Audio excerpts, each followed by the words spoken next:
Hey there, Internet friends. Trevor Starkey here with another episode of AC Saturday, my weekly Saturday show where I sit down and talk about anime and or comics. Today, I'm actually going to talk about both.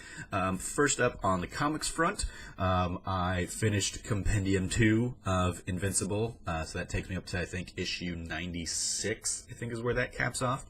And in last week's video, if you saw, I kind of talked about how there's a few elements in particular that remind me that issue or that series has been going for 15 years, and so a lot of that older stuff definitely feels like it's from a different place in time. And I was very appreciative then when I got to one of the issues in this new compendium that kind of address that as I think time had passed by.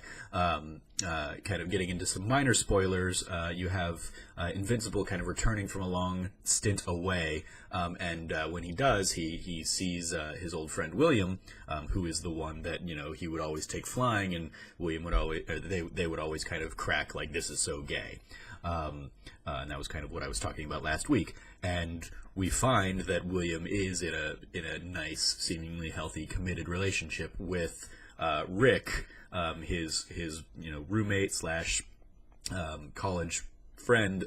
They seem to have gotten together while Invincible was out, and so William is indeed homosexual. And so it was a nice and they kind of address it head on and really tackle some of the kind of stuff, and they make a very, I think, self-referential joke to William being very disappointed because it means that Invincible is probably not going to take him flying anymore, as a callback to kind of when they were younger and were throwing around "this is so gay" so flippantly. So I really appreciated that. As for the rest of the series, I've been having a ton of fun, just kind of as evident by the fact that I've read 96 issues in a little over a month. Really enjoying it, and I put out a tweet earlier, or on Friday. I put out a tweet basically kind of talking about how I give all the credit in the world to the people that have been sticking with that series since 2002, 2003 when it came out. When it first came out, because that is a long time to go for the length of the series and having the story kind of spread out over 15 years.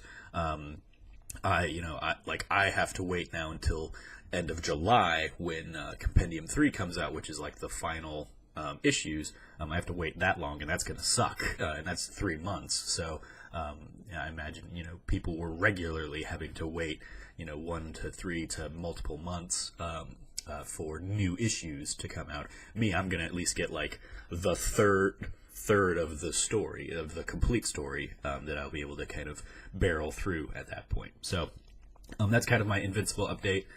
Really enjoying it. I love kind of where they've gone with it, and kind of the twists and turns in the storytelling, and so many of the fun characters are just gradually getting fleshed out over time. It's been delightful. On the anime front, as I mentioned last week, I did start season 2 of My Hero Academia this week with that's the something Ochaco. That's the point Ochaco. I don't remember the name of the episode. I did not take as diligent notes as I typically do, or as I will do again moving forward. But I just sat down and watched that first episode, and part of the reason I didn't take so many notes was because it does a lot of bringing you up to speed if you missed season 1, kind of giving you the bullet points of the big things that happened in season 1. We see a lot of that stuff kind of revisited, most notably in kind of the opening letter with All Might basically writing to his former mentor, presumably I think the person who he inherited All Might from, maybe. We're seeing him kind of detail Deku's kind of journey from season 1, and so we kind of get that told in VO, but then also we're seeing a lot of those clips from season 1 kind of in flashback as a result. But then the broader stuff, you have All Might, can only now be in his, muscly form for an hour and a half. You have Ochaco basically coming out and saying, I'm doing this for the money. My parents have a construction company, and business is bad, but if I can get certified and become, a superhero sidekick or something and use my powers to help the business, we can become profitable again. So she's doing it for her family, and Ida has a nice, I think, kind of, or both Ida and Deku kind of recognize and appreciate that it's an admirable goal, but it's also realistic. It's not, pie in the sky. She knows she's not going to be the next All Might. She has realistic goals, and they are, very touching in their family. And then so you also have All Might basically wanting Deku to kind of step up and kind of take over and kind of become the new All Might, and get headed down that path in an official capacity. Obviously, I think that's where we all knew it was going, but he kind of says to Deku, like, I want you to be my successor. That is why we're doing this. So yeah, that was cool. And they announced kind of the sports festival, which is going to be the big, story arc for this season. Big kind of Olympics-like competition in Japan for all the superpowered people. So it'll be interesting to see where we go there.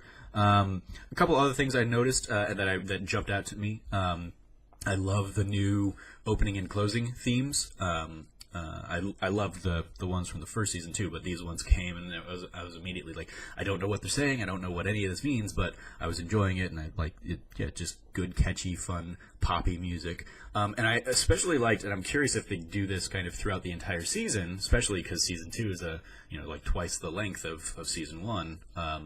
But the episode closer song was, and the imagery kind of behind it was very much a girl power kind of imagery. It was all the female students kind of having a day at the park, and then training and going out and bonding, and in a lot of the little slides that they kind of show, you see like the guys being left behind and stuff. So I was like, oh, that's an interesting kind of choice to have that kind of be what's going on in the background. But I'm curious if that was just the case because this was an Ochaco-centric kind of episode, and when we get more into Deku's story, if it'll be different imagery kind of there moving forward. So I'm curious if it will change kind of episode to episode. So that's what I've been up to, anime and comics wise. Really looking forward to being back into My Hero Academia. Had a ton of fun with season 1 of that, so looking forward to season 2, and continuing on, when season 3 comes out in the coming months. That's my thoughts on the first episode of season 2 of My Hero Academia, as well as Compendium 2, and just kind of like where I'm at with Invincible in general. So let me know what you're up to in anime and or comics in the comments below. And as always, I've been your host, Trevor Starkey from TrevorTrove.com. You can follow me at SnarkyStarkey on Twitter. And until next time, from here at the Trove, treasure your friends.